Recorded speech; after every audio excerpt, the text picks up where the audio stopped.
ಎಲ್ಲರೂ ಮಿಸ್ಟೇಕ್ ಮಾಡೋದು ಅನಾಲಿಸಿಸಲ್ಲೇ. ಸೊ ನಾನು ಯಾವ ಥರ ಅನಾಲಿಸಿಸ್ ಮಾಡ್ತೀನಿ ಅದನ್ನು ತೋರಿಸ್ಕೊಡ್ತಿದ್ದೀನಿ. ಈಗ ನನಗೊಂದು ಕ್ಯಾಟ್ JPY ಒಳಗಡೆ ಒಂದು ಸೆಟಪ್ ಸಿಕ್ಕಿತ್ತು. ಸೊ ಆ ಸೆಟಪ್ ಬಗ್ಗೆ ನಾನು ಅನಾಲಿಸಿಸ್ ಮಾಡ್ತಿದ್ದೀನಿ. 2 hours ಟೈಮ್ ಫ್ರೇಮ್ ಒಳಗಡೆ ನನಗೆ ಇಲ್ಲೊಂದು ಆರ್ಡರ್ ಬ್ಲಾಕ್ ಕಾಣಿಸ್ತಿತ್ತು. ಸೊ ನಾನು ಇದನ್ನು ಸ್ವಲ್ಪ ರೀಫೈನ್ ಮಾಡ್ಕೋತೀನಿ. 1 hour ಸ್ವಿಚ್ ಮಾಡ್ಕೋತೀನಿ.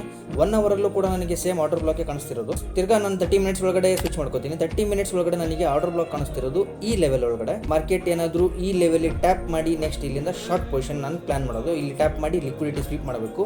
ಇಲ್ಲಿ ಲಿಕ್ವಿಡಿಟಿ ಇರೋದು. ಸೊ ಈ ಲಿಕ್ವಿಡಿಟಿ ಅವ್ರದ್ದು ಎಲ್ಲರದು ಇಲ್ಲಿ ಯಾರ್ಯಾರು ಶಾರ್ಟ್ ಮಾಡಿದ್ದಾರೆ ಅವರೆಲ್ಲರದು ಇಲ್ಲಿ ಸ್ಟಾಪ್ ಲಾಸ್ ಹಂಟ್ ಆಗಬೇಕು. ಈ ಸ್ಟಾಪ್ ಲಾಸ್ ಹಂಟ್ ಆದಮೇಲೆ ಮಾರ್ಕೆಟ್ ಏನಾದರೂ ಈ ಲೆವೆಲ್ ಕೆಳಗಡೆ ಸಸ್ಟೇನ್ ಆಯ್ತಪ್ಪ ಅಂದರೆ ನಾನು ಇಲ್ಲಿ ಶಾರ್ಟ್ ಪೊಸಿಷನ್ನ ಟ್ರೇಡ್ ಪ್ಲಾನ್ ಮಾಡ್ಕೋತೀನಿ. 15 ಮಿನಿಟ್ಸ್ ಟೈಮ್ ಫ್ರೇಮ್ ಒಳಗಡೆ ನೋಡಿದರೆ ನನಗೆ ಇಲ್ಲಿ ಯಾವುದೇ ಕನ್ಫರ್ಮೇಷನ್ ಇಲ್ಲ ಶಾರ್ಟ್ ಪೊಸಿಷನ್ ತೊಗೊಳಕ್ಕೆ. ಸೊ ಇನ್ನೂ ಲೋವರ್ ಟೈಮ್ ಫ್ರೇಮಿಗೆ ಹೋಗ್ತೀನಿ. ಈ ಝೋನಲ್ಲಿ ಇಲ್ಲಿ ಪ್ರೈಸ್ ಆಕ್ಷನ್ ಆಗಿರೋದು, ಇಲ್ಲಿಂದ ಸೆಲ್ಲಿಂಗ್ ಬರ್ಬೋದು ಅಂತ ನನ್ನ ಅನಾಲಿಸಿಸ್ ಪ್ರಕಾರ ನಾನು ಇಲ್ಲಿಂದ ಒಂದು ಶಾರ್ಟ್ ಪೊಸಿಷನ್ ತೊಗೋತೀನಿ.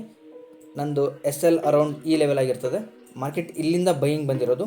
ಸೊ ಇಲ್ಲಿಂದ ಒಂದು ಫಿಬೋನಾಚಿನ ಹಾಕೋತೀನಿ ನಾನು. ನನಗೆ ಗೋಲ್ಡನ್ ಝೋನ್ ಸಿಗ್ತಿರೋದು 0.5 ಮತ್ತು 0.6 ನಾವು ಗೋಲ್ಡನ್ ಝೋನ್ ಅಂತ ಕರಿತೀವಿ. ಇಲ್ಲಿ ಗೋಲ್ಡನ್ ಝೋನ್ ಸಿಗ್ತಿರೋದು. ಸೊ ನಾನು ಇಲ್ಲೊಂದು ಬಾಕ್ಸ್ ಹಾಕೊತೀನಿ.